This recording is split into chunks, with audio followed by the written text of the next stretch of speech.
My former best friend went insane after I gave her a much-needed brutal reality check. She tried to ruin my wedding and get me fired, so I exposed her in a way that ruined her whole life. Growing up, my best friend was way richer than I was, but I actually liked it that way. When Rachel got designer clothing for Christmas and flaunted it in my face, whilst my only gift was my mother's hand-me-downs, I was happy for her. I was also happy for her at our elementary school graduation. Her parents took her to Disneyland, where she sent me photos joking that I probably wish I was her. All my parents could afford for mine was frozen pizza. When she found out, she laughed at me and called me poor. And I laughed alongside her, because I knew that in the long run, how she treated me right now because I was poor would only benefit me. And I was right. I graduated high school with a full academic scholarship because I realized studying was my only way out. Rachel, on the other hand, dropped out in sophomore year because she thought she could coast through life on family money. We actually stopped talking right around this time. She said maturing has made her realize she's too good to be friends with peasants like me. And as sad as I was, I matched her energy. I still texted her once or twice a year, wishing her Merry Christmas or a Happy Birthday though. I knew she had no friends, and that a simple text probably meant a lot to her. But other than that, we didn't talk. All I knew was that she was fully reliant on her parents and was trying to make it as an influencer. Honestly, I thought I'd never see her again. Until one day when I was 28. I had just graduated med school, bought a small apartment, and recently gotten engaged. That's when I got the random urge to contact her. I think I just wanted her to see me and be proud of me. I thought she would be. But instead, I got the biggest slap to the face of my life. I showed up to the cafe with an invitation to a ball me and my fiancé were going to, and a cheap but very pretty necklace for her. I actually wanted to reconnect, but then I saw her, and I almost gasped. She was trying to hide how old she looked with a pound of makeup, and was wearing a designer outfit with the tag still on. To my surprise, she actually hugged me and smiled. I hugged her back, but kept my guard up. We exchanged pleasantries, but as soon as the waiter took our orders, her mask fell apart. She snapped her fingers at him like he was a dog. We began catching up, and I quickly found out she just got cut off by her friend group over a joke she made. She refused to say what the joke was, though. Either way, I saw this as my chance to invite her to the ball. Rachel, I said, Paul and I are going to the ball. Do you want to come? Oh, I'm a doctor going to a ball with a man who's probably cheating. She cut me off. I just stared at her and saw the resentment in her eyes. It had been 12 years. No way was she still like this. I tried to talk again, but when I did, she did the same thing, except now she threw insults, calling me lab rat, and my fiancé, who she's never met, a lowlife. I was taken aback, and for the first time in my life, I fully saw just how pathetic and insane Rachel was. I gave up on the invitation and took out the necklace and gave it to her, but instead of thanking me or even trying it on, she took it too far. Wow, this looks like something your hobo parents found in my dad's dumpster and gave to you as a present. My jaw dropped. My body filled with so much rage, I felt my face turning red. I looked at her dead in the eye, my hands twitching with anger. In response, she looked up, except instead of making eye contact, her head started darting around and avoiding me, almost as if she was terrified of what I was about to do. It took every part of me not to stand up and use my 3 years of kickboxing on her. Instead, I did something even better. I simply kept staring at her and began taunting her deepest insecurities. Hey Rachel, I said, my voice low. How old were you when your dad kicked you out? She went red. Remember how it felt when you realized you were nothing without him? She started to tear up. I know you, Rachel. You wake up every morning in tears, wishing your dad would keep giving you money, wishing every man you dated didn't leave, wishing you didn't look so old, wishing you aren't going to die alone in a crappy condo you rent in a part of town you're too scared to walk outside in. She was fully crying by this point, her mascara streaming, but I didn't care. I even took out the ball invite and slid it across the table, telling her this was her final chance. With that, I walked out. Later that same night, I told Mark about the disaster coffee meeting. He listened sympathetically, but warned me about letting toxic people back into my life. Some relationships aren't worth salvaging, he said. I nodded, thinking that was the end of it. Rachel probably wouldn't contact me again after what I'd said. 2 days later, my phone pinged with a message from Rachel. It was a lengthy apology for her behavior at the cafe. She claimed she'd been going through a tough time and had taken it out on me unfairly. The message ended with her accepting my invitation to the charity ball. I showed Mark the message, still unsure. What do you think? I asked. He frowned at my phone. People don't change overnight, but it's your call. After thinking about it, I decided to give Rachel one last chance. I responded that we could start fresh, but I needed her to respect boundaries. No more insulting comments about my life or my family. She agreed immediately. The night of the charity ball arrived. I was nervous about seeing Rachel again, but also hopeful that maybe she was genuinely sorry. Mark and I arrived early since I was on the organizing committee. The venue looked stunning. The historical art museum downtown had been transformed with elegant lighting and floral arrangements. When Rachel walked in an hour later, I almost didn't recognize her. She looked absolutely gorgeous in a deep blue gown that probably cost more than my monthly rent. But more importantly, her demeanor was completely different. She was smiling warmly, thanking the staff, and behaving like a normal, polite human being. Your dress is beautiful, she said, approaching us. And this must be Mark. I've heard so much about you. Mark gave me a surprised look, but shook her hand politely. Throughout dinner, Rachel was pleasant company, asking thoughtful questions about Mark's work and complimenting my engagement ring. I started to think maybe she really had reflected on her behavior and wanted to change. Then I went to the restroom and overheard something that made my blood run cold. Rachel was talking to one of the hospital board members, a woman I worked with closely. Yes, I've known her since childhood, Rachel was saying. I actually mentored her through medical school. She was struggling with some of the advanced concepts, but I've always had a knack for medicine. I'm a surgeon at Memorial now. I stood frozen by the sinks. Rachel wasn't a doctor. She had never even finished high school as far as I knew. She was outright lying about me and herself to my colleagues. I waited until the board member left, then confronted Rachel. What are you doing? You're not a doctor, and you certainly never mentored me. Rachel's face fell for a second before she recovered. I was just trying to fit in with your fancy doctor friends. They all seemed so impressed by credentials. By lying about me? About yourself? These are my colleagues, Rachel. My reputation matters here. She started crying, which immediately made me feel like the bad guy, even though she was clearly in the wrong. I just wanted to feel important for once, she sobbed. Everyone here is so accomplished, and I'm not. Against my better judgment, I softened. Let's just get some air, I suggested, not wanting to make a scene. I'll grab us some drinks and meet you on the terrace. I went to the bar to get us some water, needing a minute to process what had just happened. When I returned to find Rachel, I spotted her surrounded by a group of my university colleagues. They were looking at her phone and then glancing at me with strange expressions. As I approached, I caught a glimpse of what they were looking at. Photos of me, embarrassing childhood photos I didn't even know still existed. Rachel was in the middle of a story about how I had wet the bed at a sleepover when I was 12, something that had never actually happened. Rachel, I said sharply, can I talk to you for a minute? She followed me to a quiet corner, her expression all innocence. What's wrong? You know exactly what's wrong. Where did you even get those photos? Oh, I've had them forever, she said casually. Just some memories I saved. I thought your friends would enjoy seeing the real you. The real me? You're making up stories to humiliate me. Rachel leaned close, her voice dropping. You humiliated me at the cafe. Did you think there wouldn't be consequences? Before I could respond, she stepped back and her demeanor completely changed. I'm so sorry about the photos, she said loudly. For the benefit of anyone who might be listening. I didn't realize they would upset you. Let me delete them right now. She made a show of deleting the photos from her phone,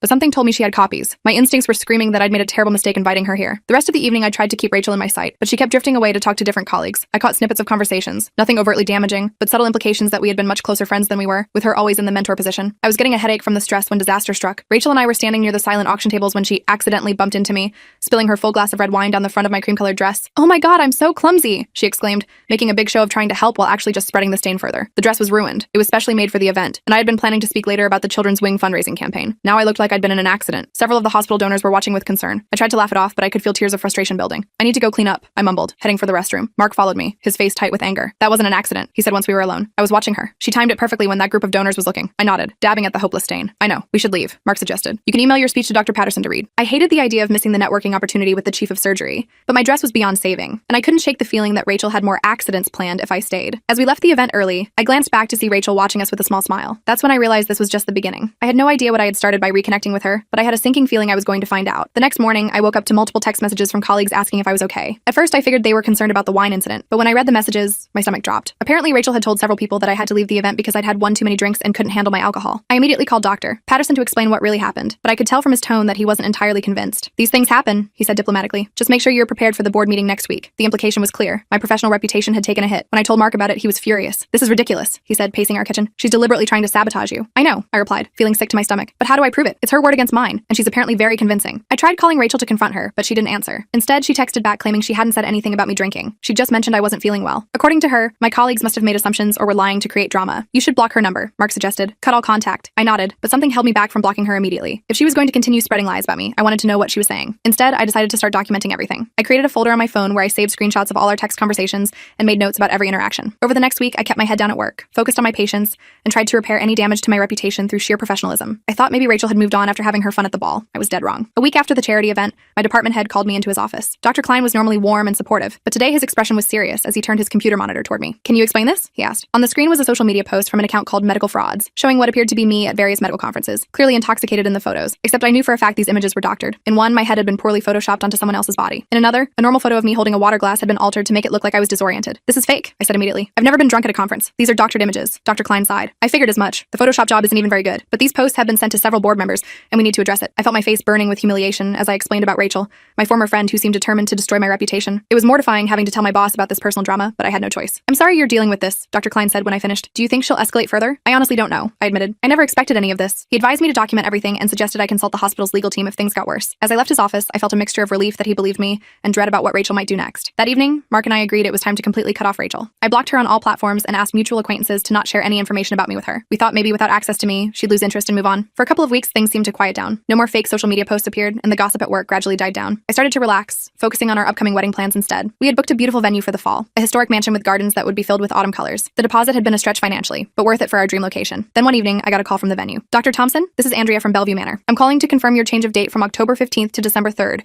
and to let you know we've processed the cancellation of your catering deposit as requested." I felt like the floor had dropped out from under me. "I didn't request any changes," I said, my voice shaking. "Our wedding is still set for October 15th. There was an awkward pause. "Well, I have the change request form here, signed by you 3 days ago. Your fiance's mother came in to make the arrangements." "My fiance's mother lives in Colorado," I said flatly. "She hasn't been to town in months." After a confusing back and forth, the truth emerged. Someone claiming to be me had made an appointment with the venue, somehow convinced them she was me, despite looking nothing like me, and made significant changes to our wedding arrangements. The venue had even refunded our catering deposit to a different credit card, meaning we'd lost thousands of dollars. "I need to see the security footage," I insisted, "and we need to restore all original arrangements immediately." The manager was apologetic but firm that they needed proper identification to make any changes. Mark and I drove there right away, IDs in hand, feeling sick with worry that our date might already be booked by someone else. Fortunately, our original date was still available. The manager was horrified when he realized what had happened and worked with us to restore everything, though we had to pay rush fees to reinstate our original catering order. When he showed us the security footage, my suspicions were confirmed. It was Rachel, with dyed hair and glasses, but unmistakably her. "We're filing a police report," Mark said decisively as we left. "This has gone beyond harassment to actual fraud." The police took our report but weren't particularly encouraging. Without Rachel admitting she had impersonated me, they said it would be difficult to prove it wasn't just a misunderstanding. They advised us to take civil action instead. 3 weeks before our wedding, the situation escalated dramatically. My bridesmaids started acting strangely, canceling dress fittings, making excuses about the bachelorette party. Finally, my maid of honor Jamie called me directly. "I need to ask you something," she said, her voice uncharacteristically serious. "Are you and Mark having problems? Because if you need to talk, I'm here for you." Confused, I asked what she meant. That's when she forwarded me an email she'd received from an anonymous account. It contained screenshots of text messages supposedly between Mark and another woman,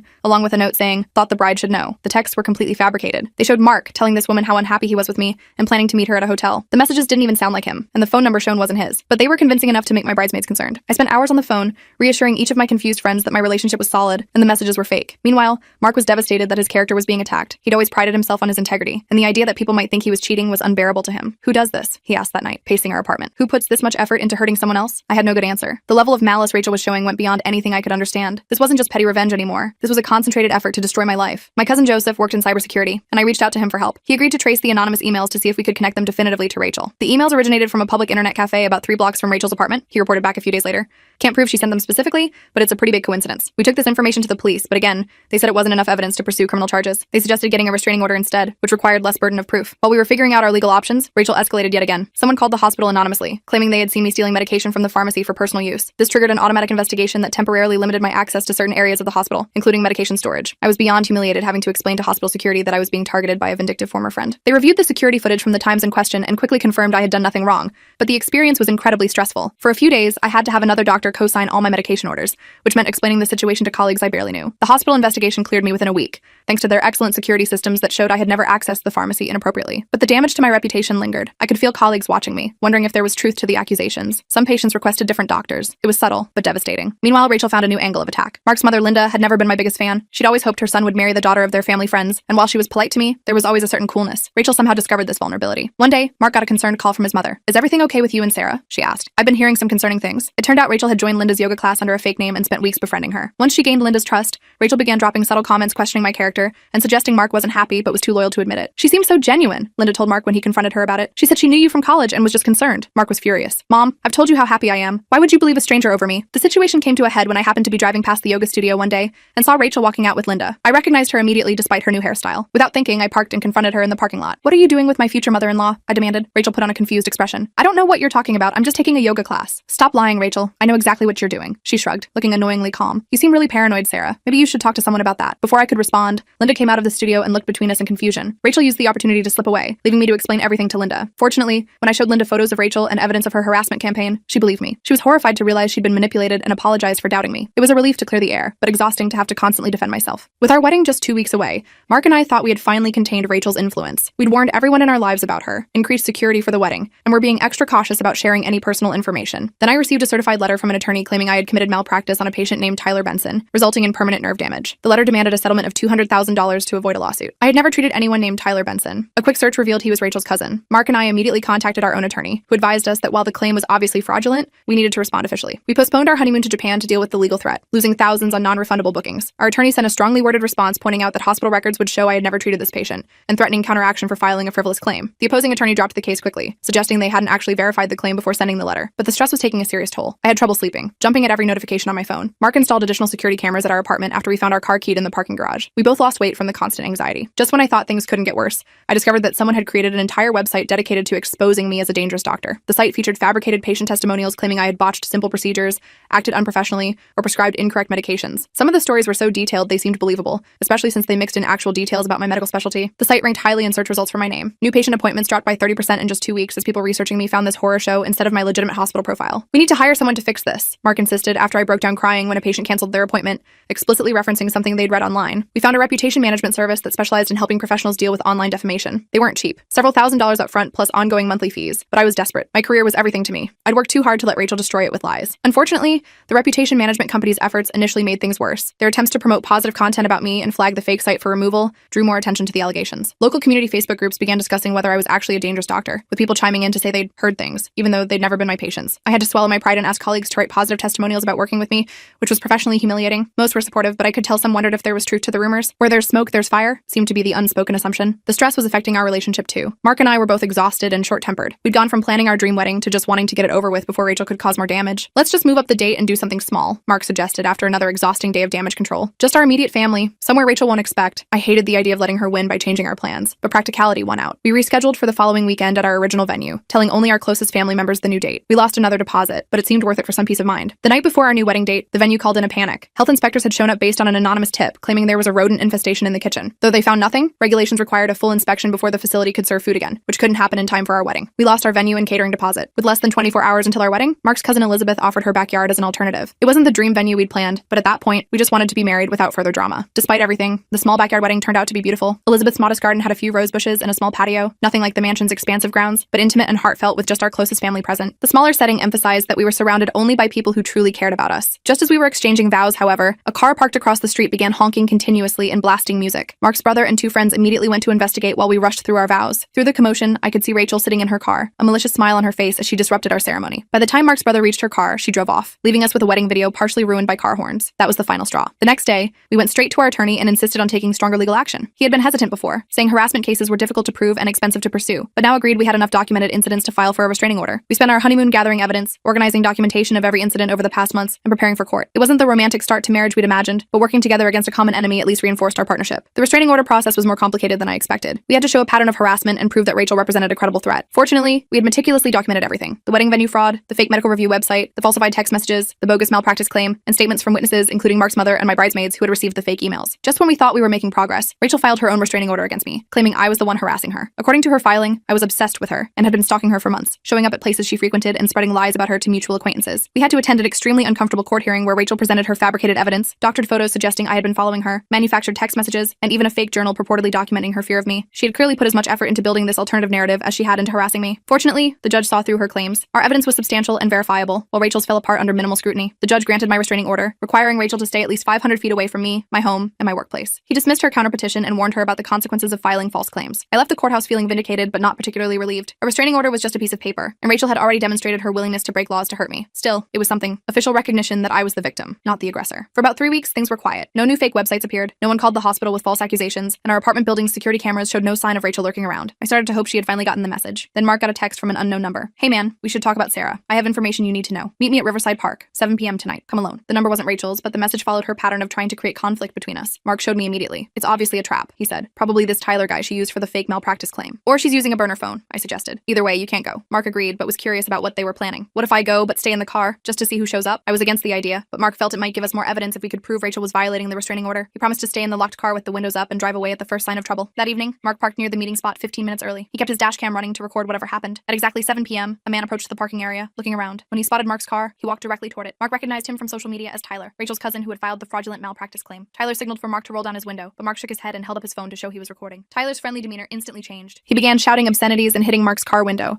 clearly trying to provoke a reaction. He was recording too, likely hoping to get footage of Mark retaliating that could be used against us later. Mark calmly drove away without engaging, leaving Tyler standing in the parking lot. When he got home and showed me the dash cam footage, I felt sick. They had clearly been trying to provoke Mark into a physical confrontation they could use against us in court or to damage his reputation. We added this incident to our growing file of evidence and notified our attorney. He suggested we investigate Tyler more thoroughly, since he seemed to be acting as Rachel's proxy now that she was legally barred from contacting us directly. Joseph discovered that Tyler had a criminal record in another state for similar harassing behavior, including a conviction for criminal mischief related to an ex-girlfriend's property. This pattern suggested Rachel had found the perfect accomplice, someone who shared her vindictive tendencies and lack of boundaries. We brought this information to court, filing a motion to expand the restraining order to include Tyler as Rachel's agent. Rachel showed up to contest it, playing the victim and claiming she was being persecuted by my vendetta against her. The judge wasn't impressed with her performance but warned both parties to maintain strict distance, telling Rachel explicitly that sending others to contact me or Mark would be considered a violation of the order. For the next 2 months, things were relatively quiet. Rachel appeared to be respecting the expanded restraining order, and we started to relax our vigilance slightly. Mark and I finally took a weekend trip to a nearby lakeside cabin. Not the Japanese honeymoon we'd planned, but at least a brief escape from the stress. While we were away, my mom called in tears. Someone had thrown rocks through their front windows in the middle of the night, with notes attached saying, "Your daughter ruins lives." I drove to my parents' home immediately, devastated that Rachel had turned her attention to them. Dad tried to play it off as random vandalism, but Mom was clearly shaken. At 65, they shouldn't have to deal with this kind of stress and fear. We filed another police report and installed security cameras at their house. The local officers were more concerned than the city police had been, promising to increase patrols in the area. Still, I worried constantly about my parents now being in Rachel's crosshairs. While I was helping my parents, Rachel made her most audacious move yet. Somehow she accessed my work email account and sent inappropriate messages to several patients, including offering controlled substances without proper protocols and making unprofessional comments about their conditions. I returned from my parents' house to find myself temporarily suspended pending an IT investigation. The hospital took patient complaints extremely seriously,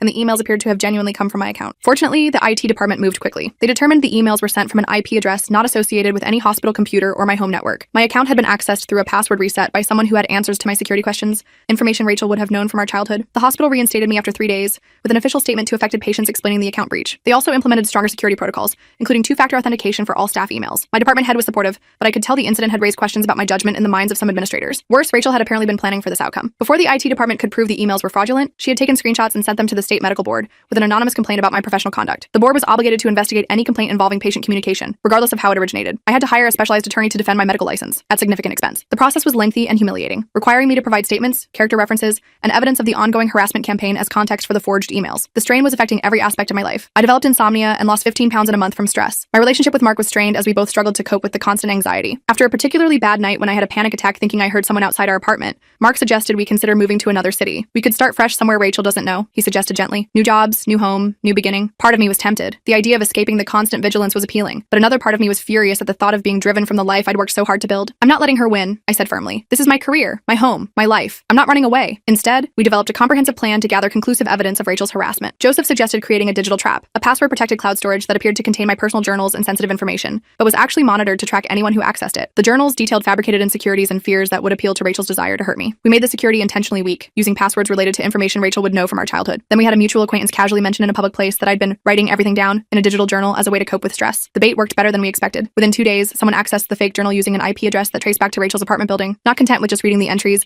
Rachel downloaded them and began posting excerpts on social media with cruel commentary about my pathetic life and insecurities. Joseph had built in digital watermarks and tracking pixels that conclusively tied the unauthorized access to Rachel's devices. We finally had irrefutable evidence of her computer crimes, including her digital fingerprints from the unauthorized access. Armed with this new evidence, we went back to the police. This time, we weren't just reporting harassment, we had proof of computer fraud, identity theft, and violation of the restraining order. The detective assigned to our case took it much more seriously than previous officers had. This crosses jurisdictional boundaries, he explained after reviewing our evidence. The computer crimes aspect makes prosecution more complicated, but also more likely to stick. We'll need to coordinate with Cybercrimes Division. For the first time in months, I felt a glimmer of hope that Rachel might face real consequences for her actions. The detective was candid about the challenges. Building a criminal case would take time, and the burden of proof was high, but he seemed confident that we had enough evidence to move forward. While the police investigation proceeded, our attorney suggested we should also pursue a civil case. We filed a comprehensive lawsuit against Rachel for defamation, harassment, intentional infliction of emotional distress, and financial damages resulting from her actions. Our attorney sent Rachel an official notice of the lawsuit with copies of all our evidence attached. We expected this show of force to intimidate her, but Rachel responded by creating a GoFundMe campaign, claiming she was being legally bullied by privileged doctors who were trying to silence her for speaking truth to power. Her campaign painted me as a vindictive, powerful physician,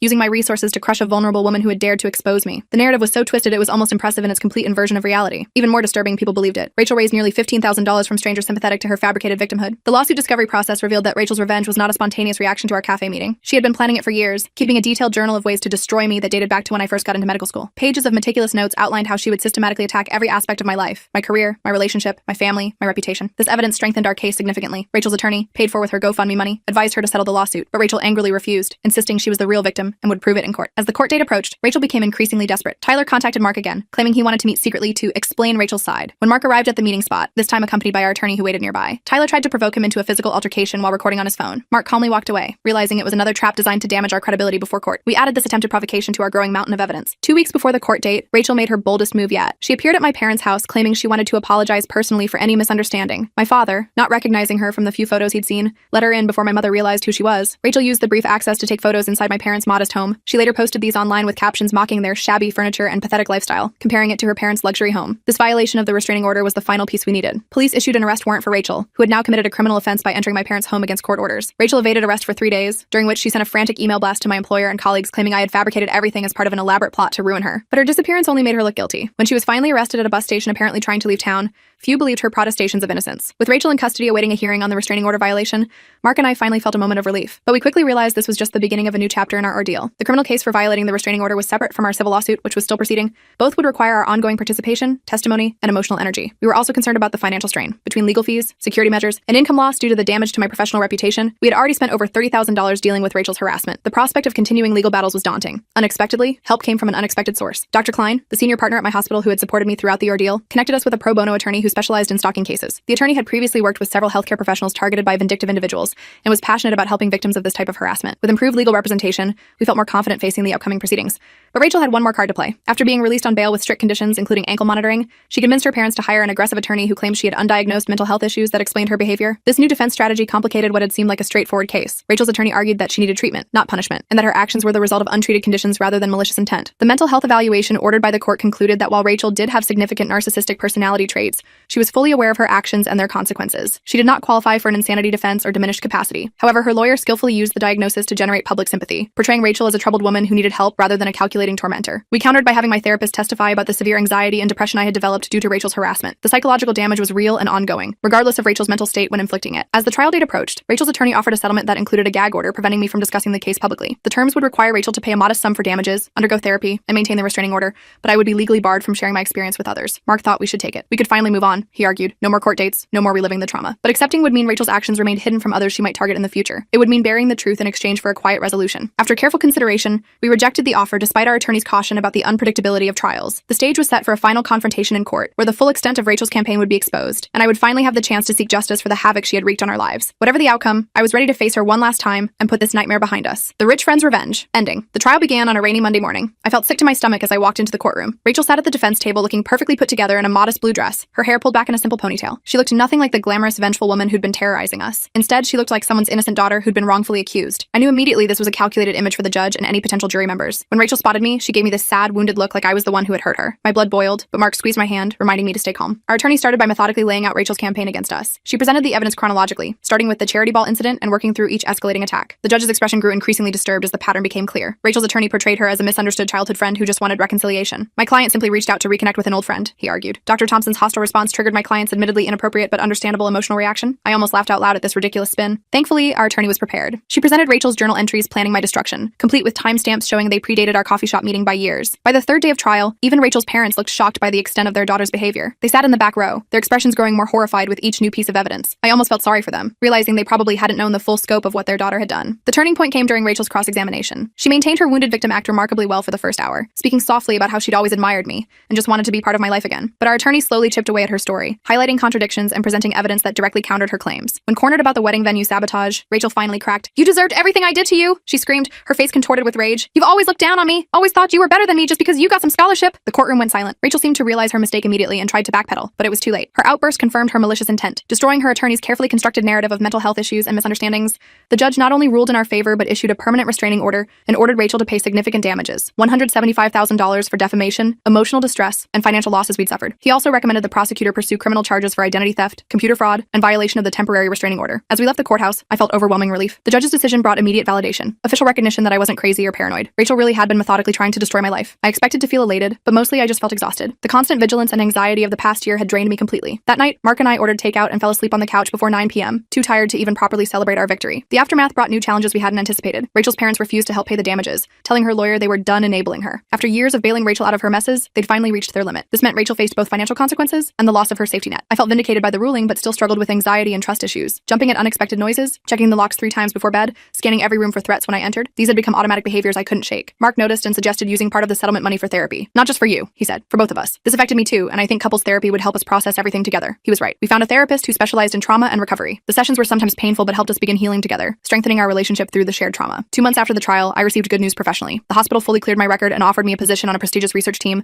studying innovative treatments for pediatric autoimmune disorders. It was exactly the kind of work I'd always wanted to do. The position required frequent travel to medical conferences, which triggered my new security concerns. The idea of being away from home, staying in hotels where anyone could find me, sent my anxiety spiraling. Mark helped me develop safety protocols that made me feel secure, checking in at specific times, using hotels with good security, always keeping my location shared with him. It wasn't perfect, but it allowed me to accept the position. My parents decided to move closer to us. The rock-throwing incident had shaken them more than they initially admitted, and they wanted peace of mind. The house they wanted was slightly beyond their budget, so we used some of the settlement money to help with the down payment. It felt right to turn Rachel's attack into something positive for our family. As we settled into our new normal, I received an unexpected letter from Rachel's younger sister, Emily. I'd only met her a few times as a kid, but she wrote to apologize for her sister's actions. "I've watched Rachel's jealousy of you consume her for years," she wrote. "She kept newspaper clippings when you got your scholarship, and later your medical school acceptance. She was intensely fixated on your accomplishments." The letter was kind, but also contained a warning that Rachel had been telling people in jail she would get revenge once the restraining order expired. We documented this threat and worked with our attorney to extend the restraining order for an additional 3 years. With legal protections in place, I focused on rebuilding my reputation at work. Some colleagues still treated me cautiously, afraid of being drawn into drama. I couldn't really blame them. Rachel had created such chaos that people naturally wanted to keep their distance. I volunteered for community health initiatives to demonstrate my commitment to the hospital's mission beyond personal issues. I organized a free clinic for underserved neighborhoods and joined the hospital's mentorship program for medical students. Gradually, the wariness faded as colleagues saw my dedication. During one volunteer clinic, I treated a patient who mentioned working at Nordstrom's management. As we chatted, I realized she had been Rachel's former boss. She casually mentioned firing someone with serious boundary issues,